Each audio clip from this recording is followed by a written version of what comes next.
گلشن میں صبا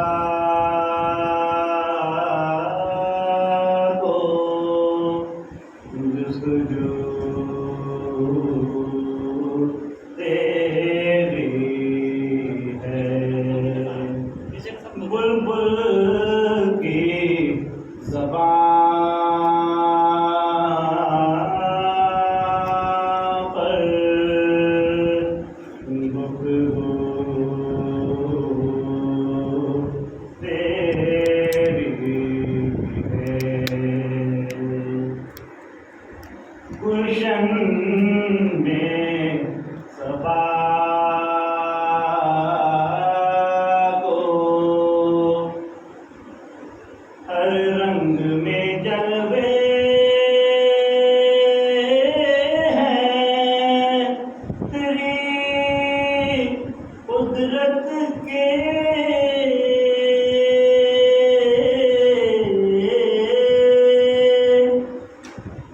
جس پھول کو سونگھتا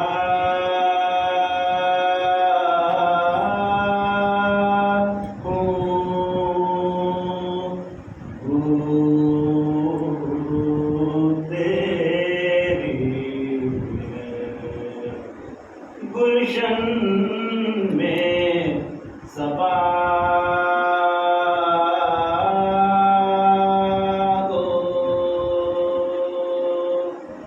صبا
روتے ہو علی کیا جوانی کے لیے، روتے ہو علی کیا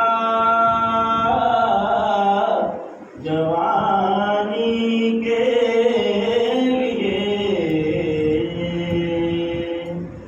پیری کی زہر بھی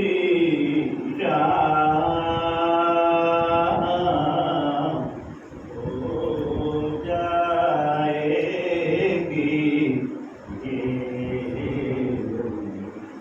گی، اللہم صلی اللہ محمد وآلِ محمد۔ جب کہ چلے بعد دوپہر رن کو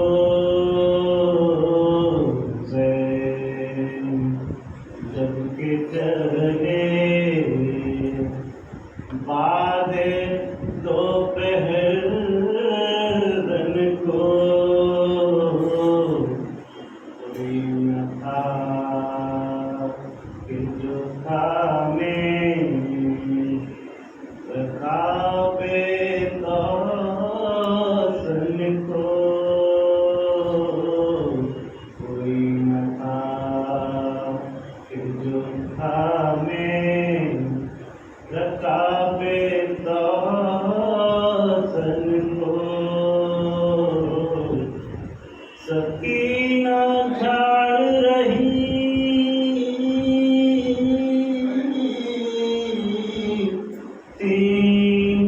ابا کے دامن کو سکینہ جھاڑ رہی تھی، ابا کے دامن کو حسین چپکے کھڑے تھے، جھکائے گردن کو، نہ آسرا تھا کوئی،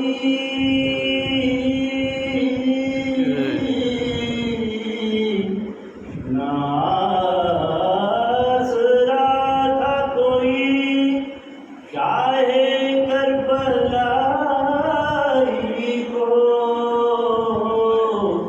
فقط بہن نے کیا تھا سوار بھائی کو، حسین جب کے چلے اللہم صلی اللہ محمد وآل محمد. اترے دلے عتیقائے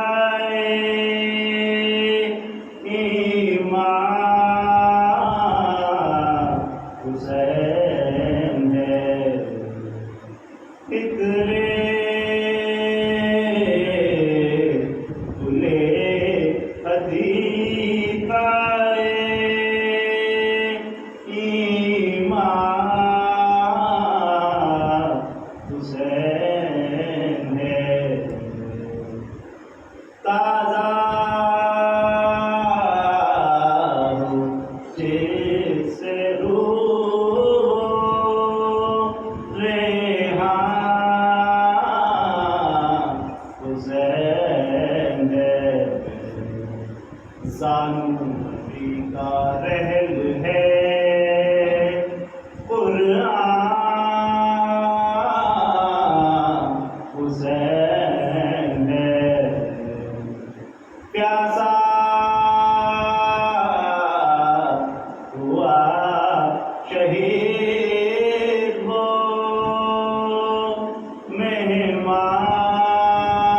مہمان حسین ہے،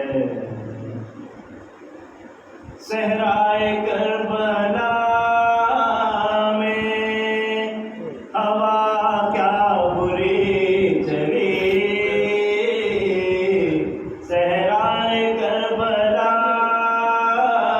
میں ہوا کیا بری چلی، فاقہ تھا تیسرا کے گلے پر چھری چلی، اترے دلے عتیقائے اللہم صلی اللہ محمد وآل محمد.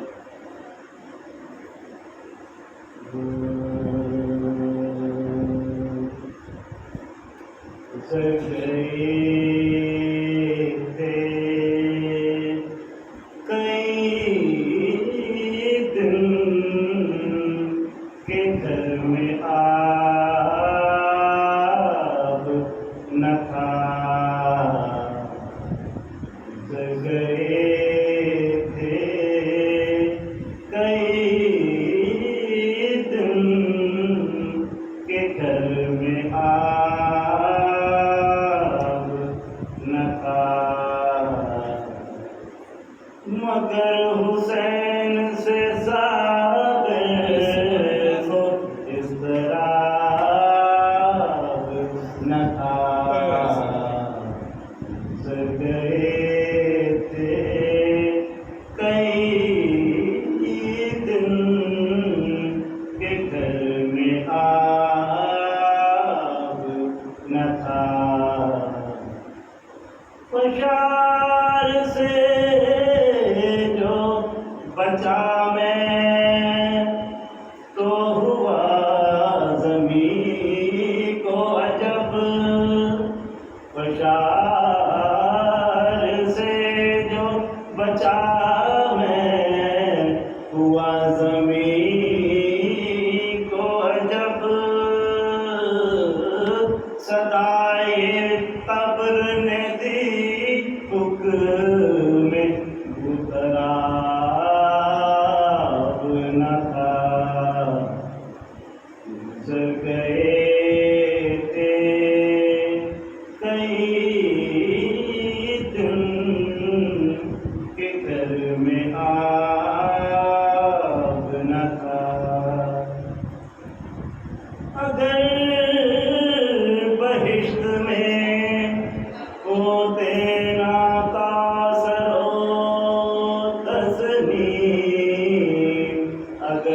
ثمر شجر کو دیا گل کو زر صدف کو گوہر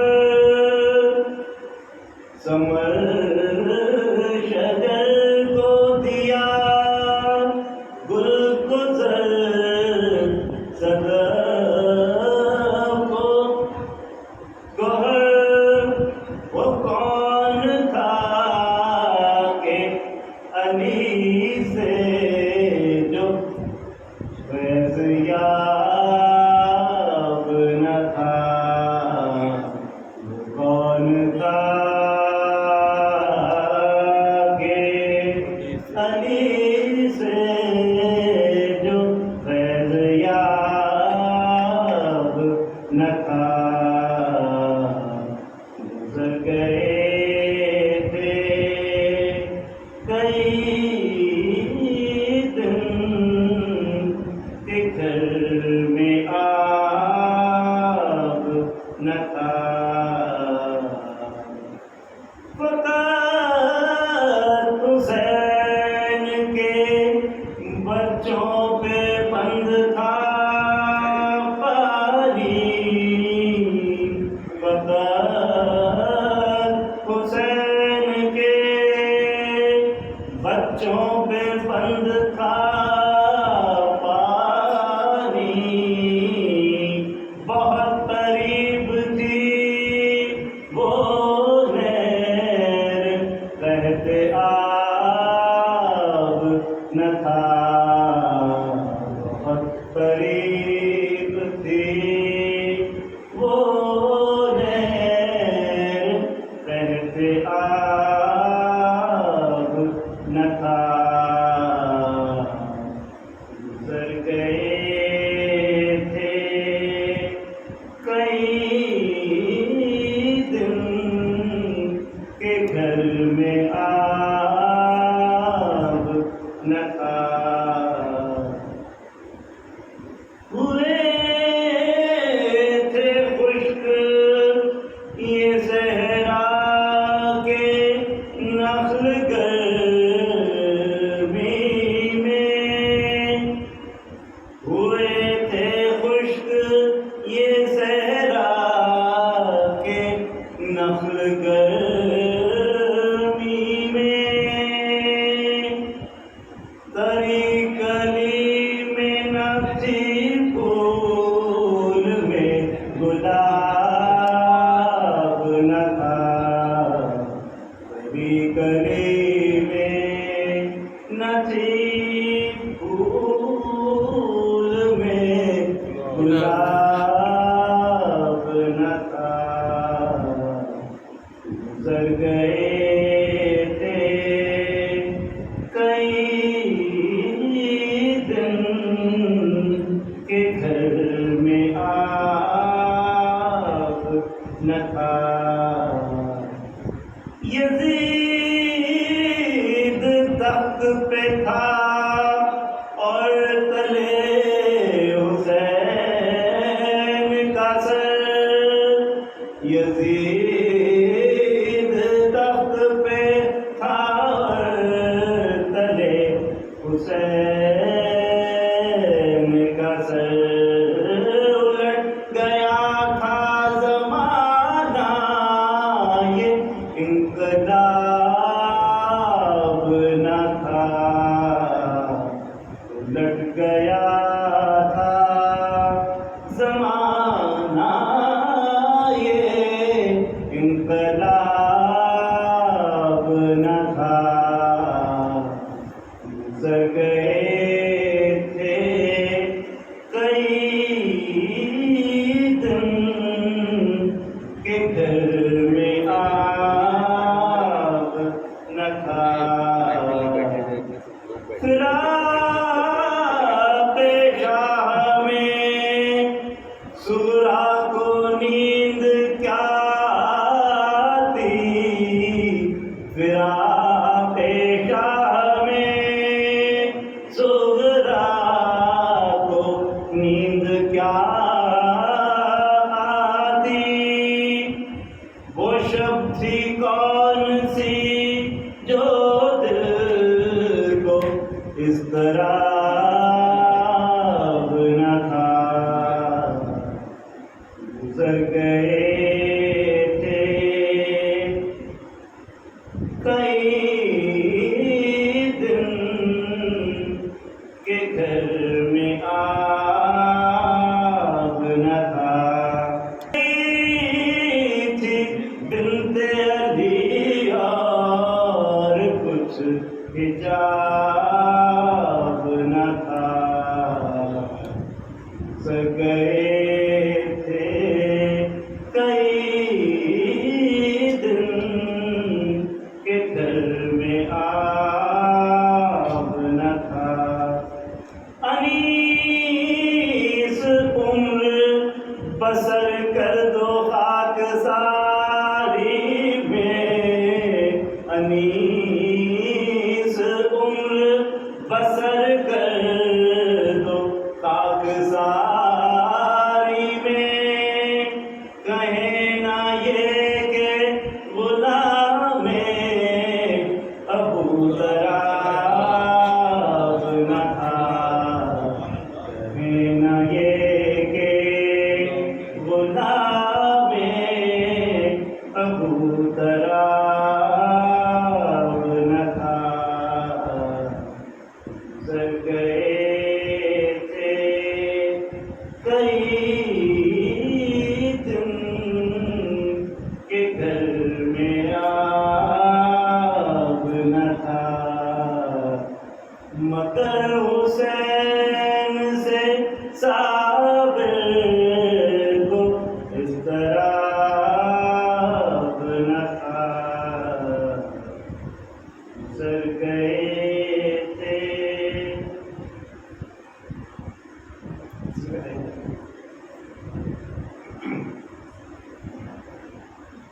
سوال اللہم صلی علی محمد وعلی محمد.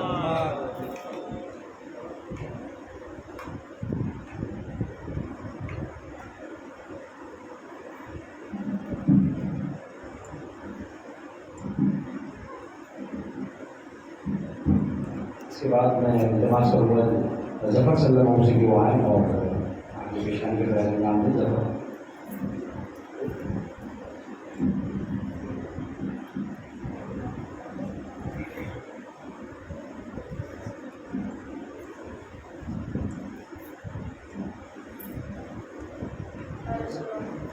اللہم صلی علی محمد وعلی محمد.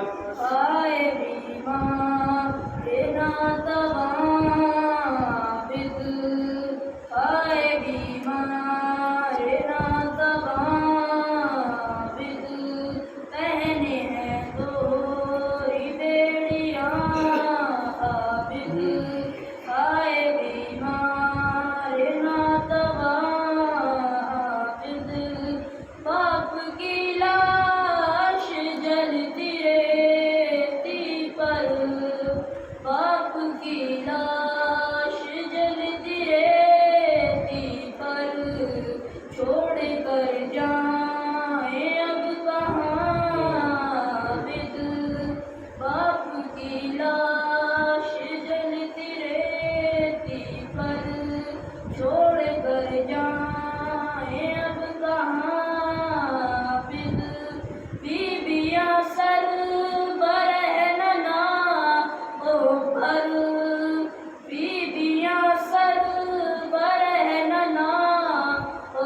کیا بتاؤں آپ کو کتنا بڑا دل ہو گیا، کیا بتاؤں آپ کو کتنا بڑا دل ہو گیا، میرا بچہ یا علی کہنے کے قابل ہو گیا، میرا بچہ یا علی کہنے کے قابل ہو گیا، ماتمیتے محو ماتم میرا بیٹا اس گھڑی، ماتمیتے محو ماتم میرا بیٹا اس گھڑی میری انگلی چھوڑ کر حلقے میں شامل ہو گیا۔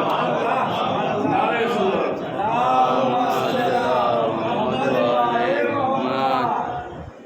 ہے حب علی یہ بتا دیجئے، ہے حب علی یہ بتا دیجئے، اپنے ایمان کا یوں پتا دیجئے، ہے حب علی یہ بتا دیجئے، اپنے ایمان کا یوں پتا دیجئے، دل میں مولود کعبہ کی الفت ہے گر، ایک نعرہ حیدری لگا دیجئے۔ اللہم صلی اللہ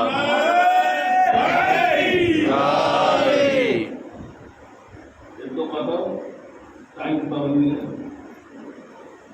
شہر تاریخ کی گلیوں میں مور گھومے،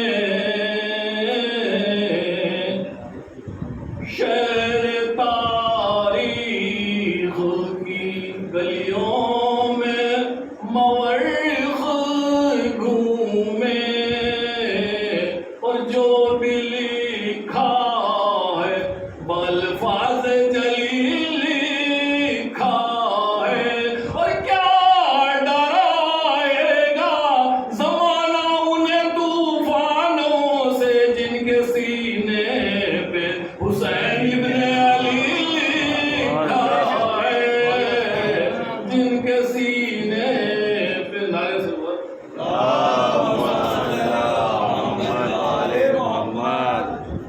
نہ جانتے ہو تو اب جان لو مسلمانوں،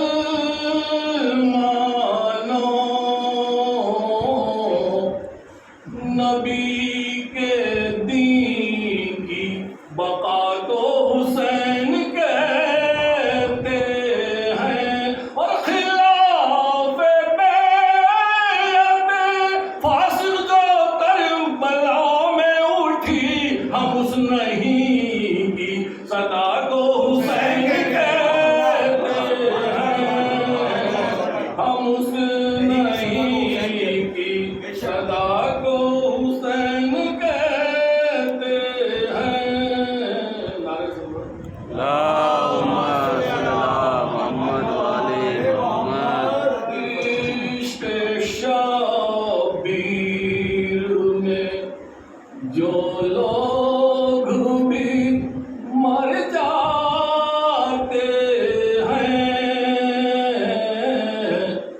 عشق شبیر میں جو لوگ بھی مر جاتے ہیں، اور یہ سمجھ لیجئے پردیس سے گھر جاتے ہیں، اور مشکلیں گھیرے زمانے کی تو لو پاس کا نام، اور نام عباس سے طوفان ٹھہر جاتے ہیں، نام عباس سے طوفان ٹھہر جاتے ہیں۔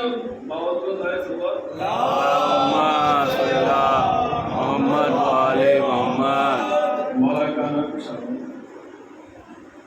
سنبھل دل سنائے حیدر،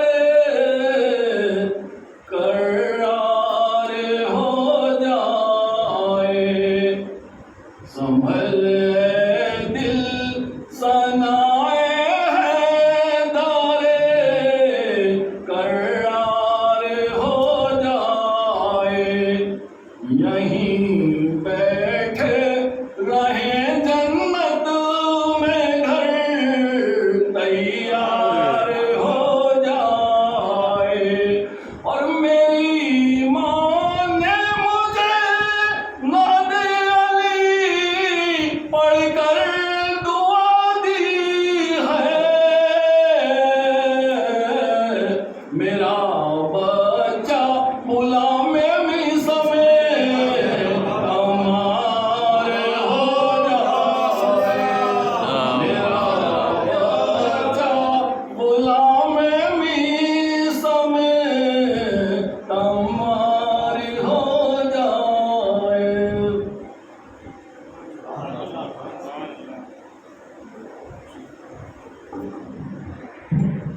تلاوت فرما کر اپنے مرحومین اور مومنین مومنات کی دنیا سے جاتے ہیں خدا اسلام کبھی کوئی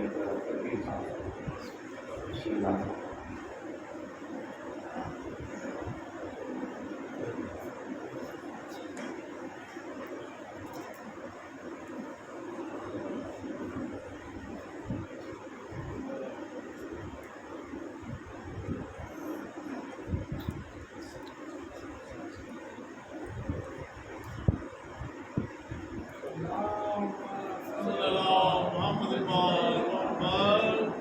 لا حول ولا قوة إلا بالله العلي العظيم. أعوذ بالله من الشيطان الرجيم. بسم الله الرحمن الرحيم. الحمد لله الذي هدانا لهذا وما كنا لنهتدي لولا أن هدانا الله. لقد جاءت رسل ربنا بالحق. الصلاة والسلام على أشرف الأنبياء والمرسلين مولانا ومولى الثقلين جد الحسن والحسين سيدا شباب أهل الجنة مولانا أبي اللهم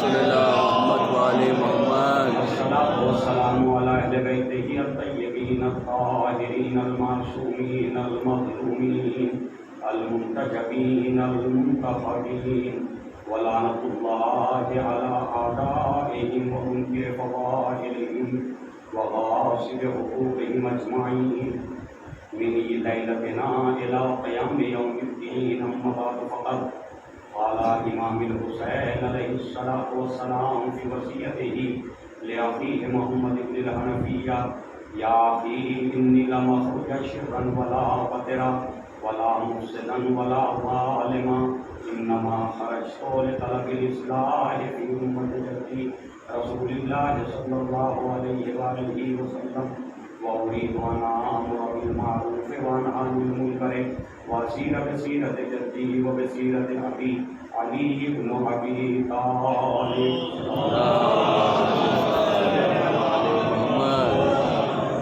انصار گرامی، اسی وصیت نامے کے حوالے سے آپ کے خدمات میں کچھ معلومات گزارشات پیش کی.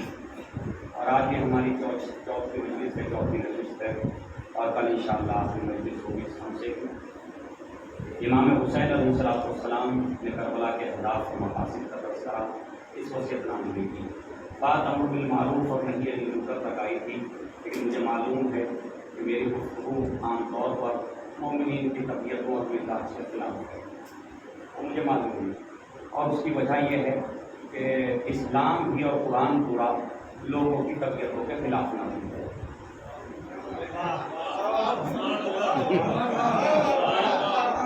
قرآن ہی طبیعتوں کے خلاف نازل ہوا، مزاج کے خلاف نازل ہوا. صحیح ہے؟ تو